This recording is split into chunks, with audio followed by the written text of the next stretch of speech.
How do you get these films? We work hard. Next week, the biggest names in the movie industry descend upon Toronto for TIFF, one of the world's biggest film festivals, with a reputation for showing some of next year's award winners first. Tiff Madness, 10 days of glamour, red carpets, flashing cameras, big-name celebrities, almost 300 films and 100 shorts chosen from all over the world. The massive festival has helped Toronto's claim to the title Hollywood North, but it wasn't always so. When it opened almost 40 years ago, TIFF grappled with its underdog status, struggling to attract big-time blockbusters that didn't see Canada as an important stage. But that has changed, largely because the festival has an uncanny knack of premiering future Oscar winners. The Artist, I have received The King's Speech, I can cure your husband, but I need total trust. The Hurt Locker, Habit trails. and famously Slumdog Millionaire, Welcome to Who Wants to Be a Millionaire? which was going straight to DVD before being chosen by TIFF. Behind those picks and the festival's ascension to Goliath status, a team of talented programmers, and specifically the festival's artistic director, Cameron Bailey. 12 years a slave. There are a lot of paintings in the Louvre, but is the Louvre too big? No, because it's got some of the best in the world, and I think that's what the Toronto Film Festival is. Hopefully some questions here that you haven't been asked yet.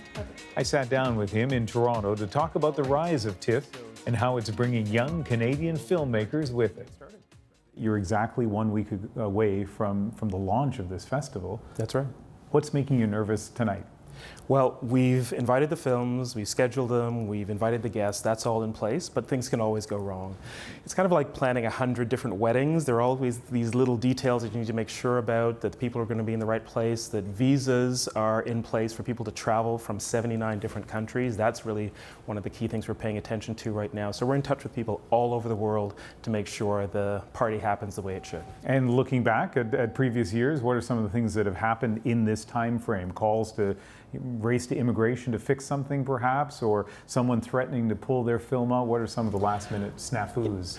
We've had political issues come up, so, things that happen just in the course of the everyday events of the news that suddenly affect the films, whether someone can travel or what they have to say about their film.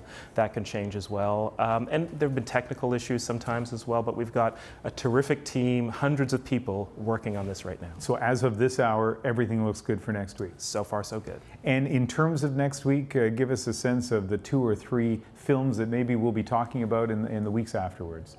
We're opening the festival this year with a film called The Judge by director David Dobkin, who's working with Robert Downey Jr., Robert Duvall, great cast. Is there anything either council would care to add? My mom passed away this morning. Is this the first time your mother passed away, or is this something you do on all the cases you're about to lose? Trust me, nobody wants to go to Carlinville, Indiana. Robert Downey Jr., of course, is one of the biggest stars in the world now. He's taking home very hefty paychecks. Who would have thought that would happen? Exactly, but he's a huge, huge global star now. What I like is that he stepped away from his effects-driven superhero movies to do a really serious drama and remind us what a great actor he is. One of the other ones we're very excited about is called While We're Young. This is the new film from Noah Baumbach with Ben Stiller in it. Very funny social comedy. I think people are going to really enjoy that one. And then a film we're getting a lot of awards questions about is called The Imitation Game. And this is the story of the British codebreaker Alan Turing during the Second World War. He was a gay man who worked for the British military breaking Nazi codes. If you speak a word of what I'm about to show you, you will be executed. It's beautiful. It's the greatest encryption device in history. The Germans use it for all major communications. He invented a machine, essentially a precursor of the modern computer that would do that. But because he was gay at the time, he was eventually persecuted by the people for whom he worked for many years. To pull off this genius routine, one actually has to be a genius. Why are you building a machine? The machine will allow us to break every message and win the war. Terrific story, and Benedict Cumberbatch is great. Yeah, it's fascinating because I think many of us know the story of Enigma and the code breaking. This is an angle to that story that I've never heard of before. It seems like the time is right to tell that story. Exactly. It really is one of the founders of our modern contemporary culture who had to suffer a lot to do what he did. How do you get these films? We work hard. We've got a great team of programmers who fan out around the world. We are talking to filmmakers, we're talking to the companies that make and produce and distribute and sell these films, and we are tracking films all year round. So right now we know what is going into production soon, what will be in post-production for this time next year. We have lots of meetings with people. We fly off to Los Angeles and New York and Paris and Tokyo and Beijing, all of the major film centers, and we're talking to the people who deliver the films. And it's a process sometimes of seduction. You know, you want to make sure that you get the films that you want, and sometimes you have to persuade.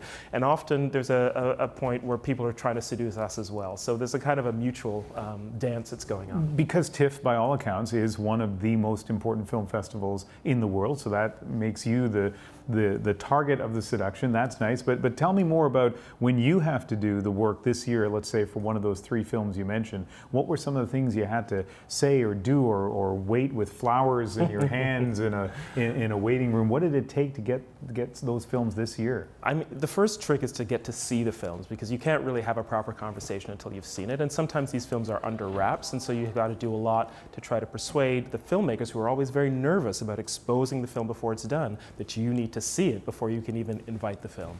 So the first step is actually, you know, doing your homework, finding out when the film is going to be ready, when you can see it, and then you've got to make sometimes a quite, you know, persistent pitch to make sure that you can see it on time. Once we see it and we like the film, then usually the rest of it goes pretty smoothly, because I think everyone understands the value that comes from launching in Toronto. You're not giving me any details about flowers or chocolates or it doesn't even any take other that kind of so inducement. Much. No, you know, it's not even that. It's really just talk, it's conversations. Yeah. I mean, I think like with anything of this kind, it's the art of persuasion is very important, and so you've got to know people too. Obviously, Canadian films are very important to you personally, important to TIFF, a film festival based in Canada. But what can TIFF do this year in particular, but generally, to boost English language Canadian films? Last year, we premiered a film called The Dallas Buyers Club by a Montreal filmmaker, Jean-Marc Vallée. Mr. Woodruff, you've tested positive for HIV. Have you ever used intravenous drugs? Have you ever engaged in homosexual conduct? Homo. You say homo? You made a mistake, because that ain't me. Mr. Woodruff, we estimate you have 30 days left. We premiered his films going back to 1995 when he made a film called Liste Noire, and he was still working in French. And just about every film he's made since then. Jean-Marc Vallée is a terrific filmmaker. We, I think, helped nurture his career, and our festival grew up alongside his work as well. We were so thrilled to launch Dallas Buyers Club, and we saw the success it went on to 2 Academy Awards for the actors in that film. So we were really happy to see that kind of success. That's what we try to do every year. Not just launch films that will go on to Academy Award success, but nurture filmmakers. You know, the people who are at the early stage that Jean-Marc Vallée was at in 1995, we're showing their work this year, and maybe another 10, 15 years from now, they will be the Academy Award winners as well. One last thing. A lot of people associate TIFF with Academy Awards. Does that create a little extra pressure for you, wondering, you know, I hope one of these films, 2 of these films, end up being nominated for Oscars? I have no crystal ball, I never have, and I never try to predict which films are going to go on to awards contention. Around this time last year, I got up on stage and I introduced 12 Years a Slave. Oh, I know where Canada is. I've been there myself. Well, travel for a slave. Solomon Northup is an expert player on the violin. I was born a free man. Lived with my family in New York. Be good for your mother. Until the day I was deceived. To Solomon. Kidnapped. Sold into slavery. Steve McQueen is a filmmaker who has been at our festival before. He's become a friend. And I was thrilled to launch his new film because I knew how great it was. I had seen it last April, and I was so excited to launch it in front of that audience. I had no idea it was going to walk away with Best Picture at the Oscars later on. I just knew it was a great movie. It's been a real pleasure talking to you, and I can tell your voice is starting to go, so I'm glad we got this interview in time. Thank you very much, Ian. Thanks.